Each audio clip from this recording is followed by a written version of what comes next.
Hello，我是蓝妹儿。最近呢，老是被芥末虾这道菜刷屏，只恨自己口水不争气啊！所以呢，趁着罗氏虾快下市之前，赶紧把我心心念念的芥末虾给做了，吃一口保证你就会爱上它哦。大虾处理好之后呢，在虾肚子上剪上一刀，丢入大碗当中，等着我来腌制它们。先加盐，再加一点白胡椒粉，上手抓匀了。最后来点淀粉，抓匀了，腌制10分钟。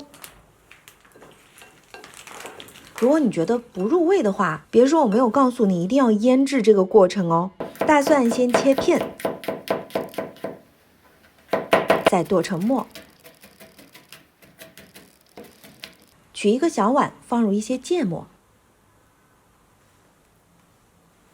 用清水化开，用勺子捣均匀了。倒入2小勺量的生抽，再倒入2勺清水稀释。锅内倒油，放入罗氏虾煎制。煎到罗氏虾都变红之后，就放入蒜末炒香。